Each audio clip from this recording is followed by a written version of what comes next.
Welcome back to Dark Tales of History. Before we dive into today's story, let me ask you something. What terrifies you more? An enemy you can see and fight? Or an enemy that slowly devours you from the inside out while you sleep? Today's story isn't about bullets or battles. It's about something far more insidious. It's about the jungle itself. A living, breathing enemy that claimed more soldiers than any regiment ever could. Imagine your feet rotting inside your boots. Imagine waking up with dozens of leeches buried in your flesh. Imagine watching your skin literally fall off your body piece by piece while fungus consumes you alive. This is the story of Sergeant Marcus Webb and his platoon. Men who discovered that sometimes the real war isn't against the enemy across the battlefield, but against nature itself. But first, I need you to do something for me. If you're ready to hear one of the most horrifying true accounts of jungle warfare, hit that like button right now. Subscribe and turn on notifications so you never miss these incredible stories. And drop a comment below telling me what kind of stories do you want me to read next? Historical battles? Survival stories? Paranormal military encounters? Your suggestions shape this channel. Now, let's descend into the green hell. Let's talk about jungle rot and leeches and the slow death that comes when nature declares war on man. The Green Hell, a 3-part story. Part 1. Into the Rot. The jungle never sleeps, and neither do its appetites. Sergeant Marcus Webb learned this truth on his 43rd day in the green hell of the Pacific Theater, when he removed his boot for the first time in 6 days and watched a piece of his heel come away with the leather. The skin was white, wrinkled like paper left too long in water, and it peeled off in sheets that reminded him of dead birch bark back home in Vermont. There was no pain at first, just the nauseating realization that his body was decomposing while he still lived. "Jesus Christ, Sarge," whispered Private Tommy Chen, crouching beside him in the fetid darkness of their forward position. That's not supposed to do that." Marcus stared at the pale flesh in his hand, then at the raw, weeping wound where his heel used to be. The skin around it had turned a sickly gray-white, mottled with patches of angry red. It smelled sweet and rotten, like fruit gone bad. He'd smelled it before, on other men, on dead men. "Jungle rot," he said quietly, more to himself than to Chen. "Immersion foot, trench foot, doesn't matter what you call, it all ends the same way." The platoon had been in position for 11 days, dug into a ridge overlooking a suspected enemy supply route through the densest jungle Marcus had ever seen. Command said they were vital. Command said they were making a difference. Command wasn't standing knee-deep in muddy water that never dried, wearing boots that hadn't been off their feet in a week, sleeping in humidity so thick you could drink the air.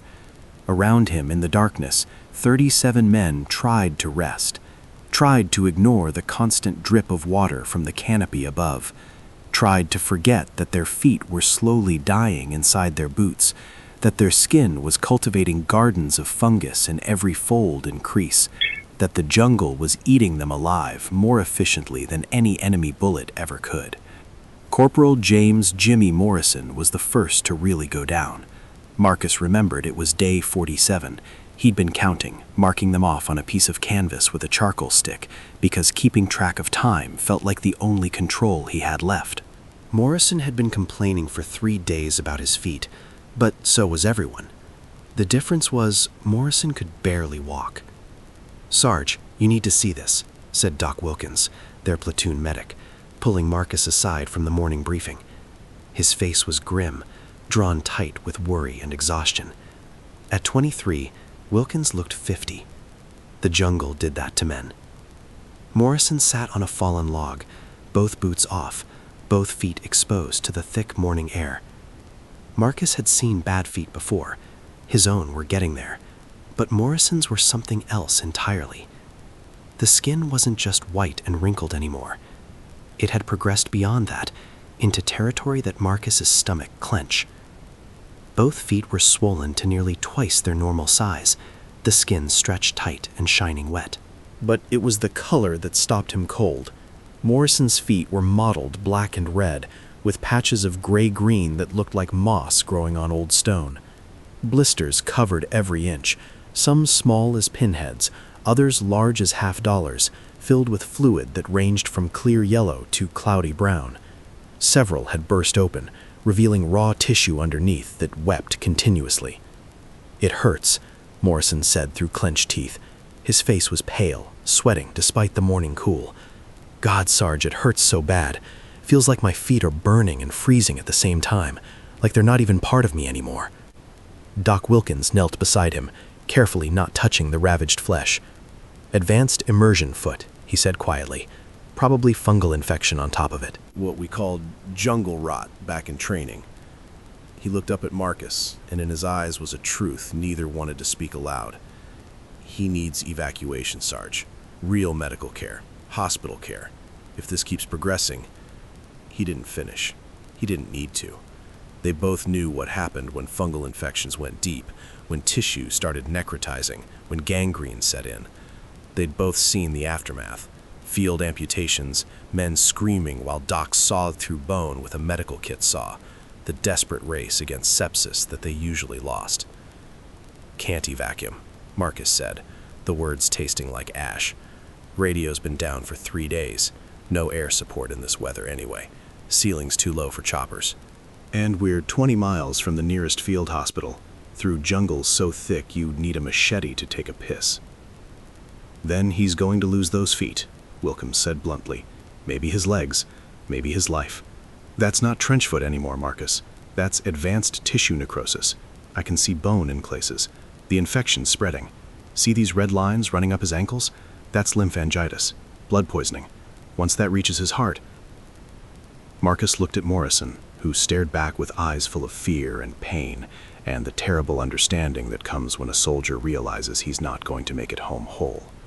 Around them, the jungle dripped and breathed and waited. "Do what you can," Marcus finally said. "Keep him alive. Keep him mobile if possible." "We might get orders to fall back any day now." But they both knew that was a lie. Command didn't pull units back because soldiers got sick. Command pulled units back when they stopped being effective, and the sick were rarely worth the extraction resources. Wilkins went to work with what little he had. He cleaned Morrison's feet with water from their canteens, precious water they couldn't spare, but had to use anyway. He painted the worst areas with gentian violet, an antiseptic stain that turned Morrison's feet a deep purple, but did almost nothing for the underlying infection. He wrapped them in the cleanest gauze they had, which wasn't very clean at all after 11 days in the jungle. He gave Morrison 4 aspirin from their dwindling medical supplies, knowing it would barely touch the pain. "Change the dressings twice a day," Wilkins told Morrison. "Keep your feet elevated when you can. Try to keep them dry." All 3 men knew that last instruction was impossible. In the jungle, nothing stayed dry. The humidity alone was enough to soak through bandages in hours. Add in the constant rain, the mud, the water that pooled in every depression and trench, and keeping dry was as realistic as flying home. That night, Marcus lay in his poncho shelter and listened to Morrison crying. Soft, muffled sobs that the corporal tried to hide but couldn't quite manage. Around the perimeter, other men shifted and whispered. They all knew what those sobs meant. They all knew it could be any of them next. Marcus reached down and felt his own feet through his boots. They were numb, had been for days. He knew if he took the boots off, he'd find them white and wrinkled, starting to macerate. He knew the smart thing, the right thing, would be to air them out, let them dry, change his socks. But he also knew that taking off his boots meant not being able to get them back on if his feet swelled. And soldiers without boots were soldiers who couldn't fight, couldn't move, couldn't survive. So he kept them on, and felt the rot spreading, and told himself tomorrow would be better. Tomorrow was worse. Private First Class David Chen, Tommy's older brother, found the leech during the dawn stand-to. They were all on alert. weapons pointed into the pre-dawn darkness, waiting for the attack that hadn't come in 11 days, but might come any morning. David was scratching at his neck, at an itch that had been bothering him for the past hour. His hand found something that shouldn't be there, something round and firm and far too large. "Jesus!" he yelped, his hand coming away with a creature that seemed obscenely swollen, nearly 3 inches long and as thick as a cigar. It was black and glistening, still wriggling between his fingers, and where it had been attached to his neck was a wound that bled profusely, far more than such a small wound should bleed. "Leech," said Sergeant Bill Palmer, their second in command, moving to David's side. "Big one, too. Probably been on you for hours." How? David stared at the thing in his hand with revulsion and horror. How did I not feel it? They inject an anesthetic when they bite, Palmer explained, pulling out his combat knife. You never feel them go in. They also inject an anticoagulant, keeps your blood flowing while they feed. That's why you're bleeding so much.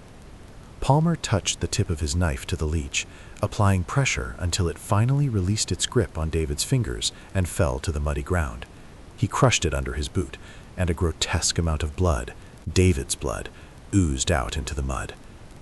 "Check yourselves," Marcus ordered, his voice cutting through the dawn. "All of you, now. I want every man to do a full body inspection." What they found in the next 30 minutes made Marcus's skin crawl. Out of 37 men, 23 had leeches. Not just 1 or 2, multiple leeches. Private Rodriguez had 7, clustered around his waistband where they'd gotten under his fatigues. Corporal Washington had 11, including 2 that had worked their way inside his ears. Private Kowalski had 13, several of them buried in the soft skin of his armpits and groin. The worst was Staff Sergeant Michael Brennan, a 20-year veteran who'd fought in the Pacific Island campaigns and thought he'd seen everything. Brennan had removed his shirt to check his torso and found 32 leeches attached to his body. They covered him like obscene decorations on his back, his chest, his shoulders, his stomach. Some were small, recently attached. Others were enormously swollen, having fed for what must have been hours. "My God," whispered Private First Class Timothy O'Donnell, staring at Brennan's leech-covered body. "How did you not know? How did you not feel them?" "I felt itchy," Brennan said numbly. "Thought it was just the usual. Thought it was heat rash or fungus or... Christ, I'm covered in them." Doc Wilkins moved through the platoon with a cigarette, the best tool they had for leech removal. When touched with the glowing ember, leeches would release their bite and fall off, though sometimes they left their mouthparts behind, embedded in flesh, ready-made sites for infection. It took over an hour to remove all the leeches from all the men, and when they were done, the jungle floor around their position was littered with crushed bodies that had become bloated with stolen blood. "We're losing blood," Wilkins said to Marcus when they were alone. "Not just a little, a lot. Figure each leech takes maybe 5 to 15 milliliters of blood. Brennan had 32 leeches. That's potentially 480 milliliters, almost a pint. And that's just what we found this morning. Who knows how many have fed and dropped off over the past 11 days. "What are you saying, Doc?" "I'm saying we're being bled dry, literally. We're anemic, we're undernourished, we're fighting infections, and now we're losing blood to parasites every single night. Our immune systems are compromised. Our bodies can't heal. And when the real infections start, the fungal infections, the bacterial infections, the tissue necrosis, we won't have the strength to fight them off." Marcus looked at his platoon, 37 men who looked like ghosts in the morning mist, pale, exhausted, moving slowly as if underwater. He thought it was just the stress of the position, the constant vigilance, the poor sleep. But now he wondered how much of it was the slow drain of blood, the constant battle their bodies were fighting against an enemy they couldn't see or shoot. "What do we do?" he asked. Wilkins looked at him with hollow eyes. "We survive," he said. "If we can." The fungal infections started spreading on day 49. Private Jackson was the second casualty, though he'd been fighting it for days without telling anyone. Marcus only found out when Jackson collapsed during a routine patrol sweep around their perimeter. One moment he was walking, machete in hand, cutting through undergrowth. The next moment, he was on the ground, shaking, his teeth chattering despite the oppressive heat. Fever, Wilkins confirmed after a quick examination. Probably over 102, maybe 103. I need to see his feet. Jackson's feet told a story similar to Morrison's, but worse. The fungal infection had spread beyond his feet, running in angry red lines up his calves. The skin wasn't just peeling anymore. It was sloughing off in sheets, revealing raw, weeping tissue underneath. And the smell, sweet, rotten, nauseating, indicated the presence of anaerobic bacteria, the kind that thrived in dead tissue. Necrotizing fasciitis, Wilkins said quietly. Flesh-eating infection. Maybe MRSA, maybe something tropical I don't even have a name for. Without IV antibiotics, without surgical debridement, he trailed off, shaking his head. How long? Marcus asked. Days. Maybe a week if he's lucky. The infection will keep spreading. Eventually, it'll go septic, into his bloodstream. Once that happens, Wilkins shrugged helplessly. Marcus looked at Jackson, who was barely conscious, shaking with fever and pain. 20 years old, from Georgia, had a girlfriend back home named Sarah who sent letters every week. Those letters were in Jackson's pack, read so many times the paper was falling apart. Keep him comfortable, Marcus said. That's all we can do. But comfortable was impossible. They had no morphine. That had run out days ago.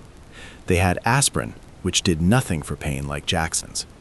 They had desperation and prayers and the terrible knowledge that they were watching a man die by inches, consumed by infection, and there wasn't a damn thing they could do about it. By day 50, 6 more men showed symptoms of serious fungal infections. Their feet had progressed beyond simple immersion foot into full jungle rot territory, blistering, necrotizing tissue, signs of deep infection. 2 were running fevers. 3 could barely walk. All of them knew they were sliding down the same slope that had claimed Jackson. And still the rain fell. Still the humidity pressed down like a physical weight. Still their boots never dried. Their socks stayed wet. Their skin remained a perfect culture medium for every opportunistic fungus and bacteria the jungle had to offer. Marcus made a decision. New protocol, he announced to the platoon on the morning of day 51. From now on, we rotate, 6-hour shifts. During your off shift, you remove your boots, you air your feet, you dry them as best you can. I don't care if you think your feet are fine. Everyone does it, no exceptions. But Sarge, objected Private Williams, if we take our boots off and our feet swell, we might not get them back on. Then we're combat ineffective. And if we don't take our boots off, we all end up like Jackson and Morrison, Marcus snapped back. Dead or dying. I'll take combat ineffective over dead any day. They implemented the rotation immediately. Every 6 hours, a third of the platoon would hunker down in their fighting positions, remove their boots, and spend an hour trying to care for their feet. They washed them with precious water. They dried them with pieces of torn clothing. They applied what little antiseptic they had left. They massaged life back into tissue that had gone numb and pale from constant compression and moisture. It helped. A little. Not enough, but a little. The leeches, though, the leeches never stopped. They came every night, drawn by body heat and carbon dioxide and the promise of blood. No matter how carefully the men tucked in their clothing, no matter how tightly they wrapped their ankles and wrists, the leeches found ways in. They were patient, methodical, and endlessly hungry. Private Tommy Chen developed a method. Each night before sleep, he would strip naked and check every inch of his body, removing any leeches that had already attached. Then he would cover his body with a mixture of mud and salt from their rations, creating a crust that leeches seemed to avoid. It was disgusting, uncomfortable, and left him looking like a golem from a fairy tale, but it worked better than anything else they'd tried. Others adopted his method. Soon the platoon resembled a tribe of mud-caked primitives more than modern soldiers. But the leech bites decreased, and with them the slow drain of blood that had been weakening them all. On day 54, Jackson died. He'd been unconscious for 12 hours, burning with fever, his breath coming in short, rattling gasps. The infection had spread all the way to his hips, turning his legs into swollen, discolored masses that barely resembled human limbs anymore. Wilkins had done what he could, but without real antibiotics, without a hospital, without the tools of modern medicine, there was nothing to be done. He died just before dawn, during the quiet hour when the night creatures had gone silent, but the day creatures hadn't yet awakened. Marcus was with him at the end, holding his hand, telling him lies about how he'd be home soon, how Sarah would be waiting, how everything would be fine. When Jackson's breathing finally stopped, Marcus sat there for a long moment, still holding his hand, feeling the last warmth drain away into the cool morning air. Then he stood, called for Wilkins to confirm the death, and added another name to the list of men he'd failed to bring home. They buried Jackson in a shallow grave, wrapped in his poncho, his dog tags removed for eventual return to his family. They said what prayers they remembered, which weren't many, and tried not to think about how it could have been any of them, how it still might be any of them. The jungle watched, indifferent, hungry, patient. It had claimed one. It would claim more. It always did. That night, during his watch, Marcus removed his own boots for the first time in days and examined his feet by moonlight. The skin was white, wrinkled, and starting to peel in places. He could see the beginnings of blisters forming between his toes. The smell was sweet and wrong. He had jungle rot.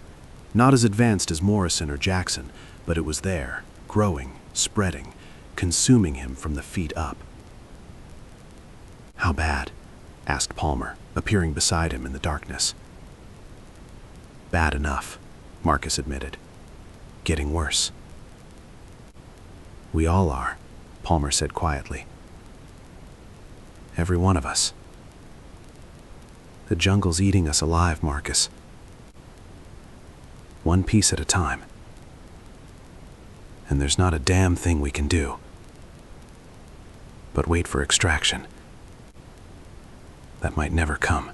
They sat in silence, two soldiers slowly rotting in a green hell that cared nothing for their suffering. Around them, the jungle breathed and dripped and hungered. Somewhere in the darkness, a leech dropped from a leaf onto warm flesh and began to feed. And the rain continued to fall. By day 60, the platoon had been in position for almost 2 months, and the jungle had reduced them from a combat-effective unit of 37 men to a collection of walking wounded, barely capable of defending themselves. Corporal Morrison was gone, evacuated on day 56, when a supply helicopter managed to brave the weather for 15 precious minutes.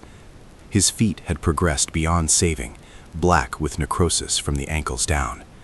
The field surgeon who'd examined him via radio consultation had estimated 6 weeks minimum in a hospital, followed by probable amputation of both feet. Morrison had cried when they loaded him onto the helicopter, tears of relief at finally leaving, tears of loss for the future he'd never have. 4 other men had gone with him, all with advanced immersion foot and jungle rot. The helicopter couldn't carry more, and the weather window had closed before another bird could reach them. 20 men had needed evacuation. 5 had gotten it. The math of that failure haunted Marcus every night. Now they were 32 men, and of those 32, only about 15 could be considered combat ready by any reasonable standard. The rest were fighting infections, dealing with feet too damaged to march any distance, or struggling with the cumulative effects of weeks without proper food, rest, or medical care. The rain had finally stopped on day 58, giving way to a heat so oppressive it felt like drowning in hot soup. The humidity remained at nearly 100%, meaning nothing dried despite the absence of rain.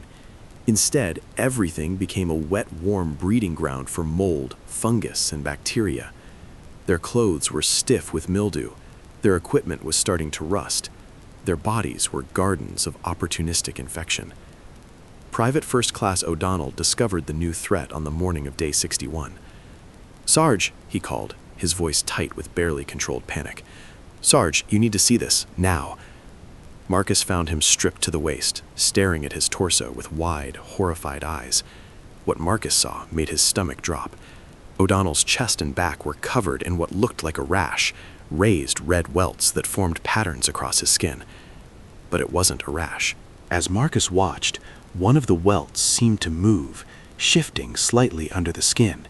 Then another, and another. "What the hell is that?" O'Donnell whispered. Doc Wilkins arrived and took one look before his face went pale. "Hookworm larvae," he said grimly. "Cutaneous larva migrans. The larvae burrow under your skin and migrate through the tissue, leaving trails. You probably pick them up walking through contaminated soil. They penetrate right through the skin of your feet, then travel through your bloodstream." Are they inside me?" O'Donnell's voice cracked. "Like, in my blood?" "Most likely some have reached your lungs by now," Wilkins confirmed. Eventually, they'll get coughed up, swallowed, and take up residence in your intestines, where they'll mature into adult worms and start feeding on your blood from the inside. Each worm can consume about 0.5 milliliter of blood per day. O'Donnell made a sound like a wounded animal. "Get them out! Get them out of me!" "I can't," Wilkins said quietly. "Treatment requires anti-parasitic drugs we don't have. The larvae will eventually die on their own, but the adults, without treatment, they'll live in your intestines for years, slowly bleeding you, causing anemia, weakness, eventually organ damage if there's enough of them." Marcus looked around at the platoon. How many others were infected? How many had hookworms or roundworms or any of the dozen other parasites that thrived in jungle soil? How many were being consumed from the inside by creatures too small to see, but deadly in aggregate? "We need to leave," he said to Palmer that afternoon. "This position isn't worth dying for. Hell, I don't even know if we're accomplishing anything here anymore. When's the last time we saw enemy movement?" "Day 38, Palmer confirmed. 3 weeks ago. Either they moved their supply route or we're watching the wrong patch of jungle. Either way, you're right. We're dying here for nothing." Marcus looked at the radio, their only link to command. It had been repaired on day 56, but communications were still sporadic due to atmospheric conditions and the triple canopy jungle blocking most signals. When they could get through, command's responses were always the same: maintain position, continue observation, extraction pending, but no ETA available.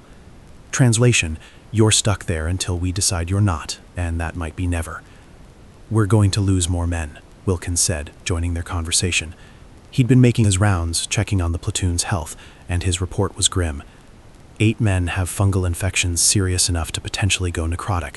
Probably half the platoon has intestinal parasites. Everyone has some degree of immersion foot. We're severely anemic from blood loss to leeches. "We're malnourished because our supply drops have been irregular and insufficient, and our morale is shot to hell." "What's your medical recommendation, Doc?" Marcus asked. "Immediate evacuation of everyone," Wilkins said bluntly. "This entire platoon needs hospital care, real care. IV antibiotics, surgical debridement of infected tissue, anti-parasitic drugs, blood transfusions, proper nutrition, and rest. Anything less and we're going to keep losing men."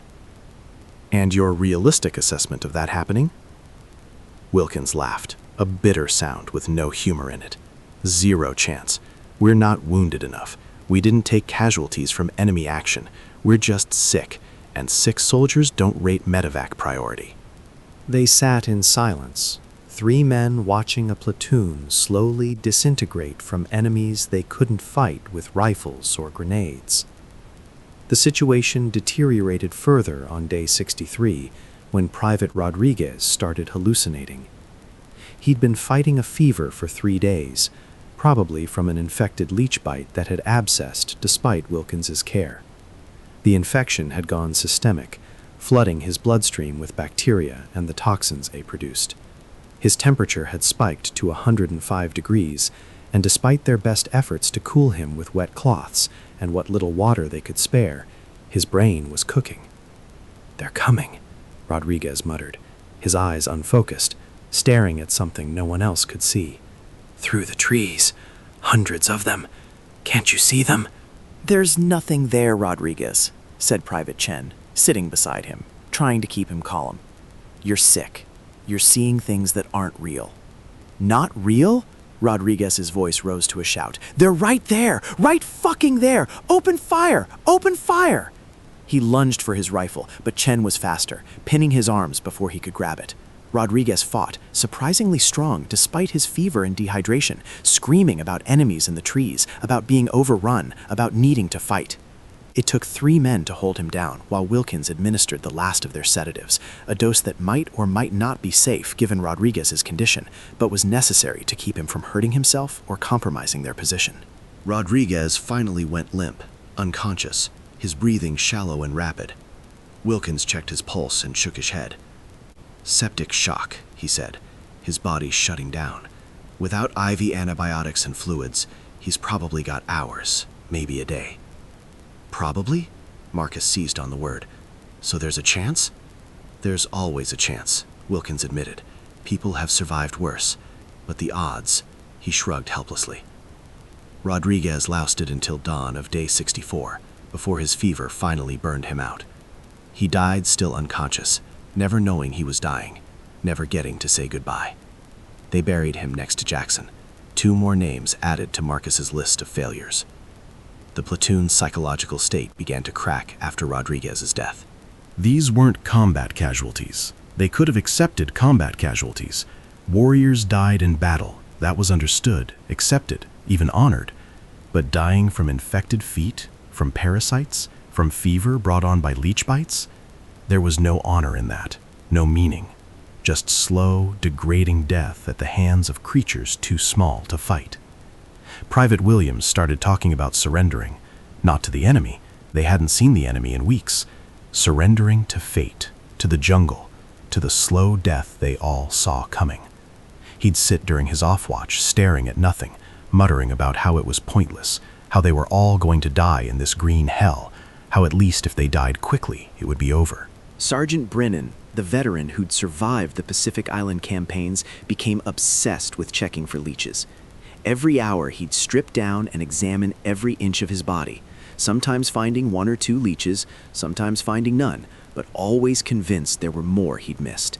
He checked the same spot 10 times, 20 times, until his skin was raw from the constant probing. Corporal Washington developed what Wilkins diagnosed as combat exhaustion, what they used to call shell shock, what they'd later call PTSD.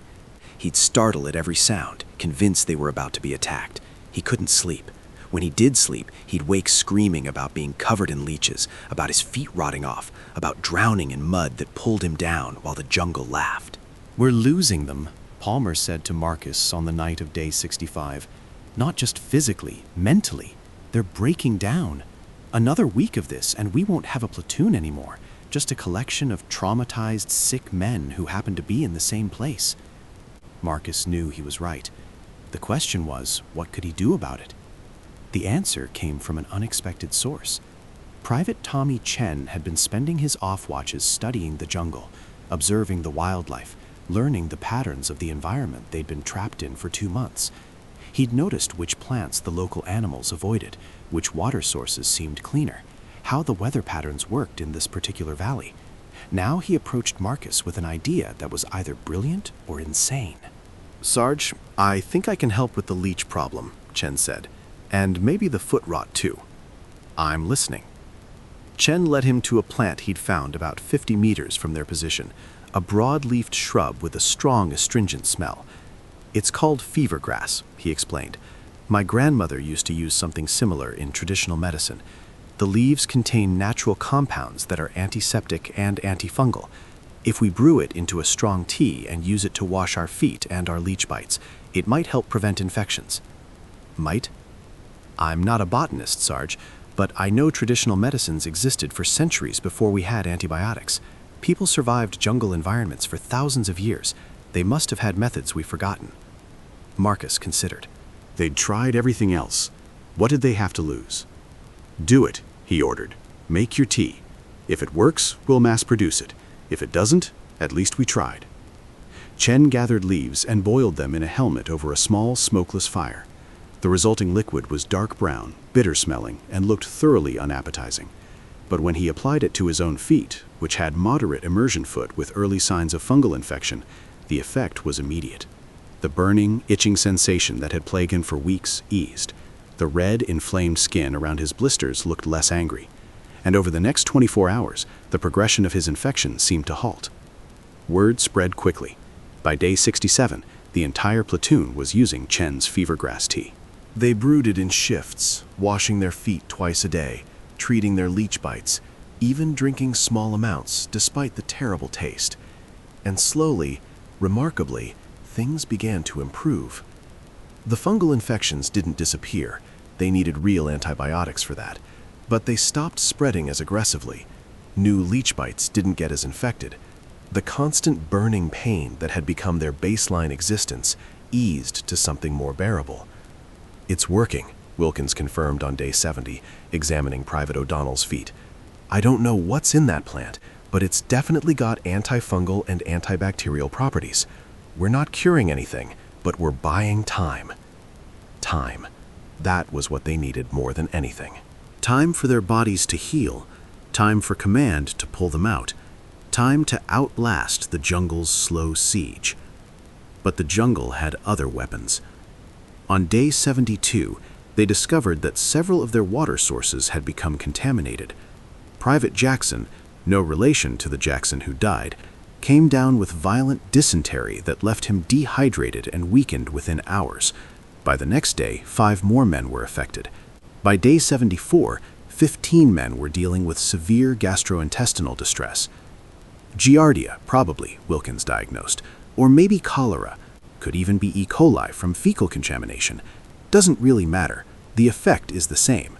We're losing fluids faster than we can replace them, and dehydration in this heat is deadly. They moved to a new water source, but the damage was done.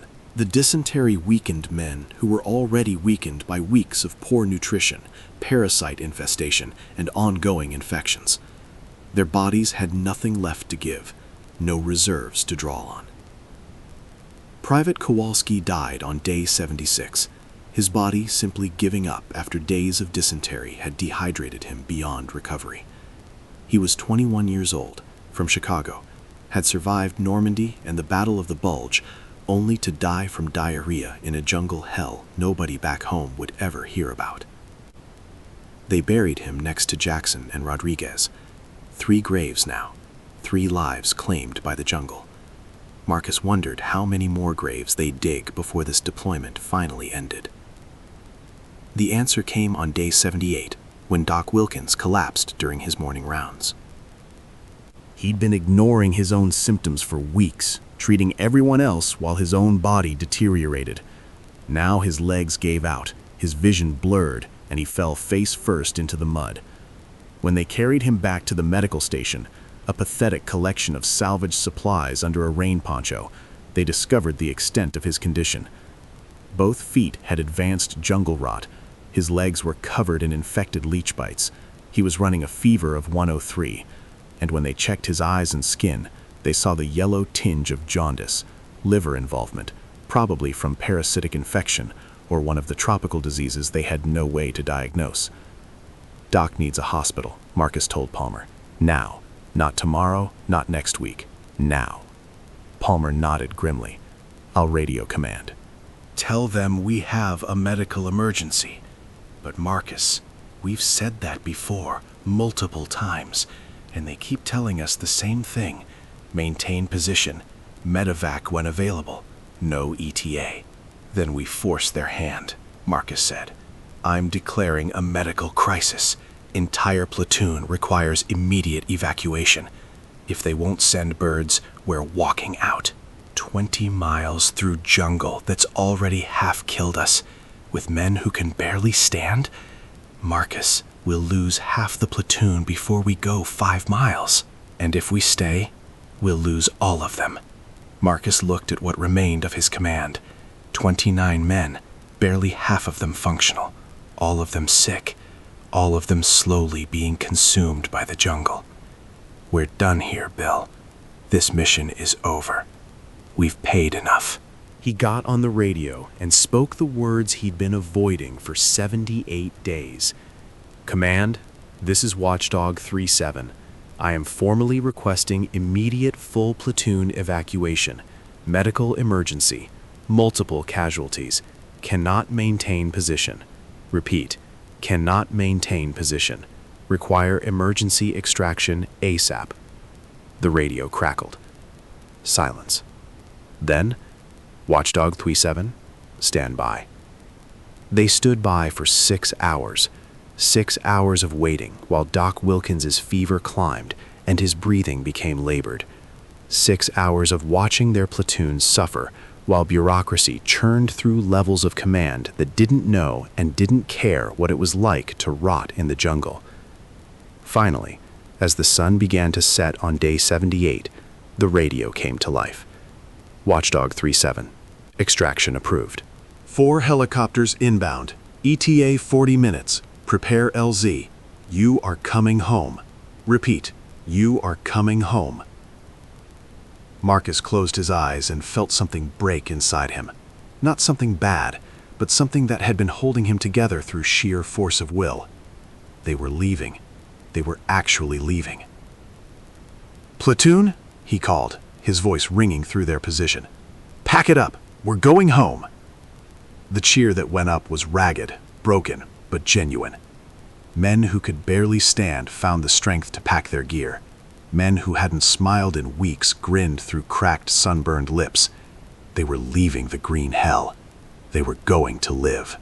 The helicopters arrived as darkness fell, their rotors beating the humid air, their landing lights cutting through the twilight like salvation itself. One by one, the men of Watchdog 3-7 loaded up, leaving behind a position that had cost them 3 lives and nearly all of their health.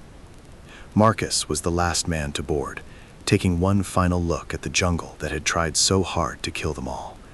3 graves marked with crude crosses, a position that command would probably fill with another platoon in a week, a battle that no one would remember because no shots had been fired, no medals would be awarded, no glory to be found in the slow death of jungle rot and leeches.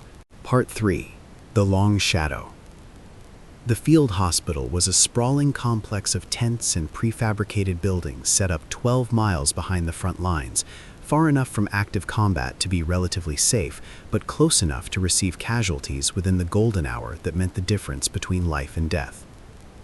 For the men of Watchdog 3-7, that golden hour had passed 78 days ago. They arrived at 21:30 hours, and the receiving medical staff's faces told Marcus everything he needed to know about how bad his men looked. Experienced doctors and nurses who'd seen every kind of combat wound, every variation of human damage, stopped and stared as the platoon hobbled off the helicopters. "My God," breathed a young nurse, her hand covering her mouth. "What happened to them?" Jungle, Marcus said simply, and that one word seemed to explain everything. They were triaged immediately.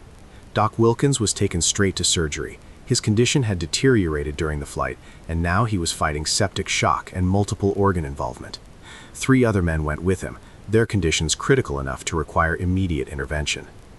The rest were processed into the main medical ward, where doctors began the long task of cataloging the damage the jungle had inflicted.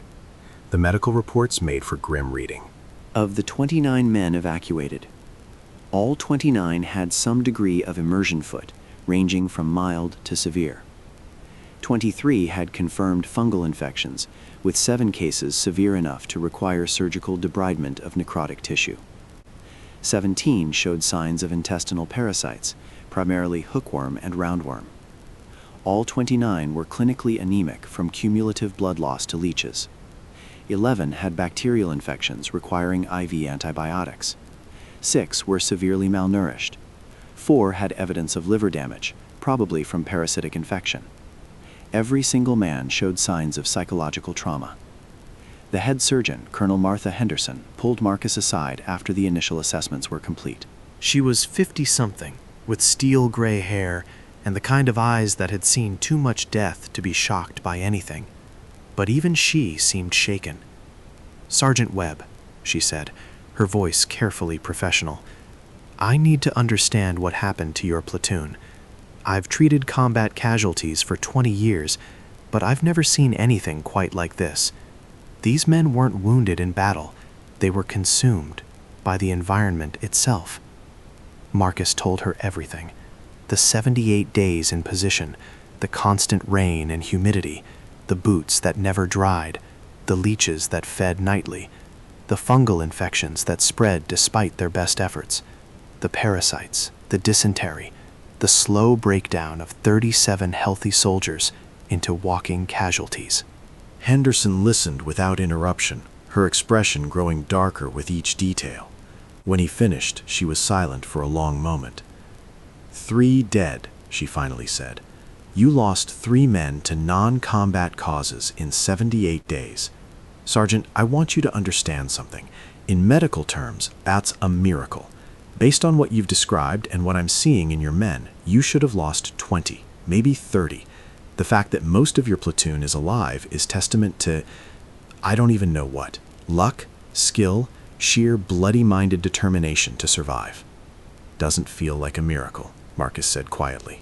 Feels like a failure. I lost 3 men. 3 men who should be alive. And you saved 26, Henderson countered. Don't discount that. Most officers in your position would have lost the entire platoon. But Marcus couldn't feel pride in that. He could only remember Jackson's fever-bright eyes, Rodriguez's hallucinations, Kowalski's quiet death from dysentery. 3 names added to a list he'd carry forever. The treatment began immediately and would last weeks. The men with severe jungle rot underwent surgical debridement, a procedure where surgeons cut away dead and infected tissue to prevent the spread of necrosis. For some, like Corporal Washington, this meant losing portions of their feet. For others, like Private Williams, it meant multiple surgeries to remove infected tissue while trying to save as much healthy tissue as possible. The anti-parasitic treatments were nearly as bad as the parasites themselves. The drugs used to kill hookworms and roundworms were toxic, causing severe gastrointestinal distress, headaches, and in some cases, temporary neurological symptoms. But they were necessary. Left untreated, the parasites would continue to consume blood and nutrients, preventing healing and potentially causing permanent organ damage. The anemia required blood transfusions. Some men needed 1 unit. Others, like Brennan, who'd had so many leech bites, needed 3 or 4 units to bring their blood counts back to normal levels. The fungal infections proved the most stubborn. Even with IV antifungal medications, some infections persisted, requiring weeks of treatment. A few became chronic, infections that would require maintenance medication for months or years. And the psychological damage, that was harder to treat than any physical wound. Private Chen developed a phobia of the outdoors. Even walking between buildings at the hospital compound would trigger panic attacks. He'd see shadows moving in his peripheral vision, leeches that weren't there, threats that didn't exist. He couldn't sleep unless every inch of his body was covered, convinced that parasites were crawling on his skin. Sergeant Brennan's obsessive leech-checking behavior continued and intensified. He'd check his body dozens of times per day, sometimes injuring himself in his frantic searches for parasites that didn't exist. The psychiatrist diagnosed it as a form of OCD triggered by prolonged trauma. Corporal Washington's night terrors didn't improve with distance from the jungle. If anything, they got worse. He'd wake screaming about drowning in mud, about his feet rotting off, about being buried alive in a green hell. His roommates in the medical ward complained, then pitied him, then just tried to help however they could. And Marcus couldn't stop counting. He'd count his men during every bed check, 29. Then he'd mentally add the 3 who were gone, 32. But that was wrong. They'd started with 37. He'd count again, and again, and again. Each count a reminder of the 5 evacuated early, the 3 dead, the lives broken by 78 days in hell. Doc Wilkins survived his surgery, but would never practice medicine again. What exactly did we accomplish? The intelligence officer looked uncomfortable. That's what we're trying to determine. The supply route you were observing, we've since learned it was abandoned by the enemy in early deployment. They'd moved their operations to a different area entirely. Your platoon was, effectively, watching an empty road. The silence in the room was absolute. "You're telling me," Marcus said slowly, carefully, because if he let the rage out, he'd never stop, "that we spent 78 days in hell, that 3 men died, that 29 men were nearly killed by jungle rot and parasites and disease, watching a supply route that hadn't been used in a month?" The intelligence